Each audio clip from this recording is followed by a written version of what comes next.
Peggy 16.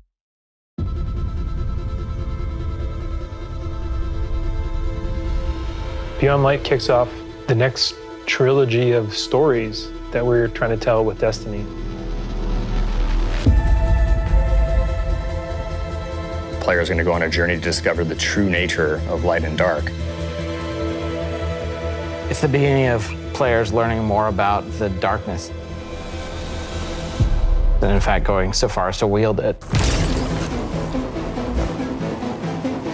It's about leaving comfort and safety behind, walking a different road than one that you may have believed you were destined for. What makes something bad? What makes darkness dark? Who's right? Who wasn't? How are those learnings going to change the characters that you have gotten to know over the last 6 years?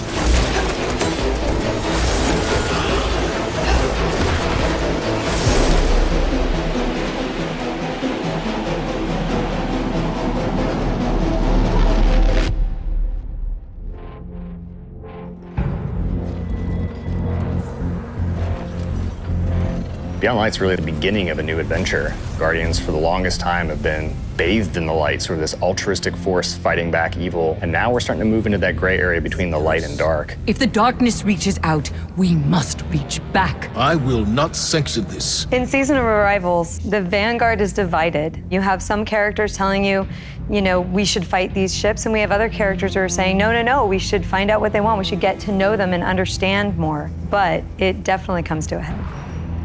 This next year in Destiny is really just about how all the different characters and factions are reacting to these disappeared destinations and what that means as the pyramids have arrived in our system, not for the first time, but for the second time. We're going to see the return of a character who's been absent for a pretty long time in The Stranger, and boy, does she have a lot to say, and she has a lot of time to explain. When I know more, you'll know more. She has shown up to encourage us to take on the darkness, and the only way to truly stop it is to work with it. And here comes our Guardian, right on time. Why did the darkness invite us here? Europa is literally like a time capsule. Europa is huge. Killer destination, freezing cold. Desolate. Some of the most beautiful spaces I've ever seen in a video game. There was a lot built on Europa during the Golden Age, and a lot of that was built underground. Clovis Bray had some research facilities there, really pushing the limits of technology and innovation there, maybe stepping into some things that we shouldn't have. Under the ice, all kinds of secrets. I'm so excited for what players are going to find.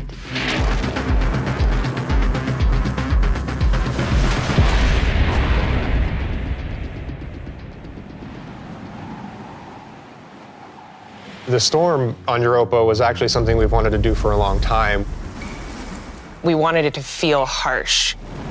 The weather system is so awesome. Like, you're walking through an open space and all of a sudden things start happening. Coming across like Fallen or Vex for the first time, you can barely make out the glow in their eyes. The sound of the wind, the ice will change based on what the weather is looking like. You'll actually feel every piece of the environment changing around you to match the storm.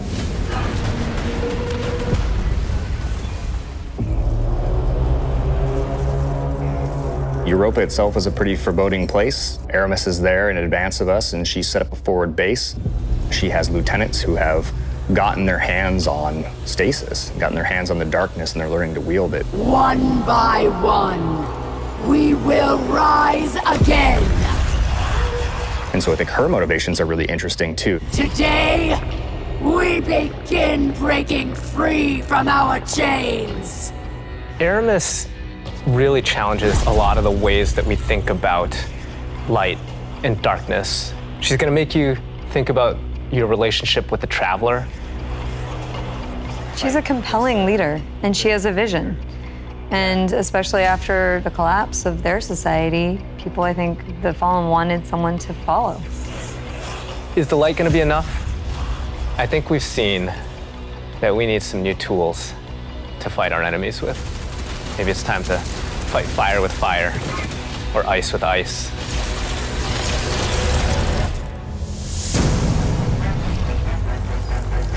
Stasis is, not just a set of new supers, but it's a new damage type. We've got Solar, Void, Arc, and now we've got Stasis. The idea for Stasis all really came back from the gameplay idea of freezing someone. That was kind of the theme that everyone kind of rallied behind. Dima's an amazing concept artist, had some images that really kind of put us on the right path. What really was landing with that was the more crystalline notion. So when we say cosmic ice, that's kind of where the cosmic comes in. Once he freezes solid, I'm able to hit him again and just shatter him into pieces.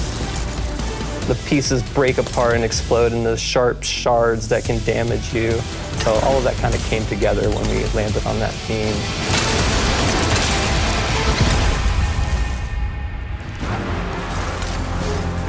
Stasis is gonna not only change the way that you can attack or approach combat, there's also some really great ways that you can upgrade it. Then you start getting into like the more interesting parts, things that we're calling aspects and fragments, which are additional ways to modify your subclass.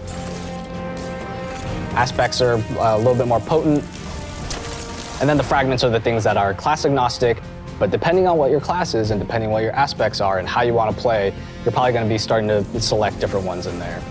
This is just the beginning for Stasis. We're going to continue to expand on it. We're just excited for players to get their hands on this.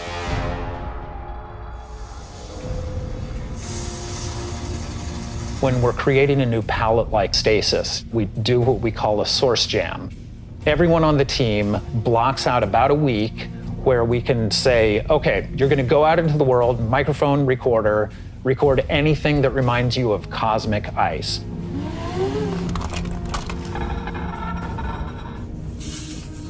That gives us the palette that we can build the eventual sounds out of. I found personally that the best way to do it was at night. But doing screams, screeches, and blood-curdling yells is a little scary at night. Then I had a really rumbly stomach, and that also was recorded. There was also a breast pump.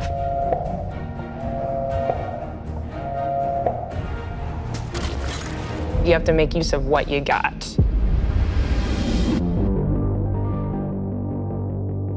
In Beyond Light, we have new exotic weapons for you.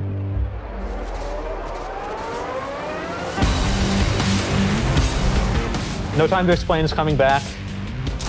Instead of just being the gun that refills your magazine when you land precision hits, you actually get a little time portal, and it starts spitting out rounds alongside you.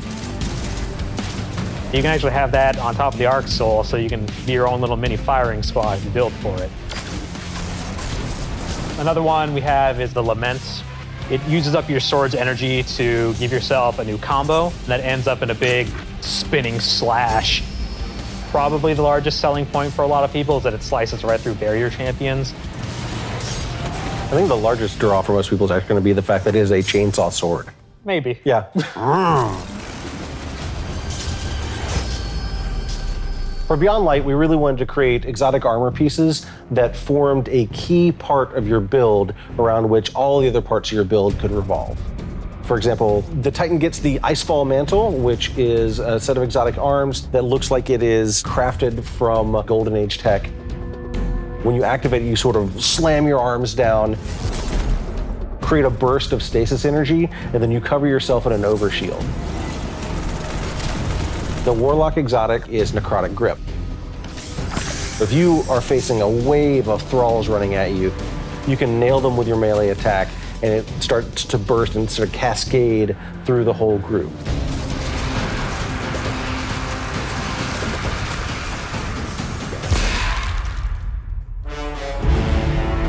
There's a lot there for newcomers coming in too. If you've got a friend who hasn't tried it out, it's a really great time to jump in on New Light, that entry experience for free players. Last year, when New Light launched, we brought back a small portion of the Cosmodrome. This year, we're bringing back a much larger portion of the destination.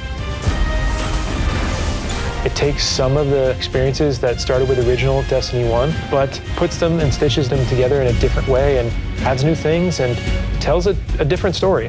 What you're gonna meet in this new opening experience is a character with not one, but two names from Fast and the Furious, Shah Han. Thank the light. I didn't think we had other Guardians on patrol here. What I love about the Cosmodrome is it feels like Destiny distilled.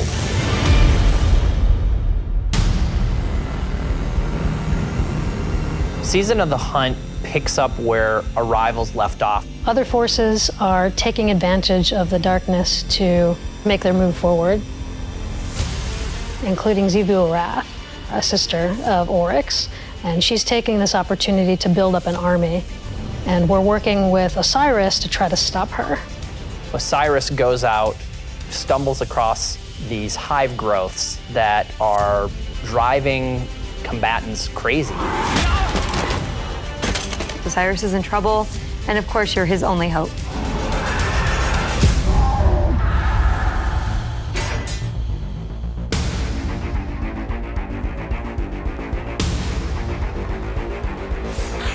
We warned you it was going to be dangerous down here.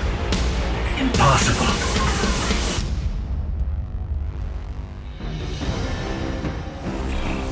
We finally catch up to what we saw at the end of Forsaken, where we saw Aldrin being brought back to life by a ghost. Aldrin, who now refers to himself as Crow, he doesn't know what he did. The slate's been wiped clean when he was resurrected as a Guardian. We know what he's done, and we know what he could be capable of doing, so now we're going to spend some time watching him go back and forth, and that's going to question how we look at him, how we look at ourselves, how we look at the light, how we look at darkness. In Season of the Hunt, we're partnering with the Crow and Osiris to take down the High Celebrant. It's creating these cryptoliths around the system, and those cryptoliths are attracting Elixian Cabal and corrupting them. So Xivu Arath is essentially corrupting herself and army, and it's our job to put a stop to it. I'm really excited to see Xivu Arath fleshed out more and to find out more about her relationship with Savathun and what that means for year 4 of Destiny. Savathun has been placing dominoes, and at the end of year 4, she's gonna knock down the dominoes. We're gonna see what she's been really up to. And so this year, she's putting the last pieces in place.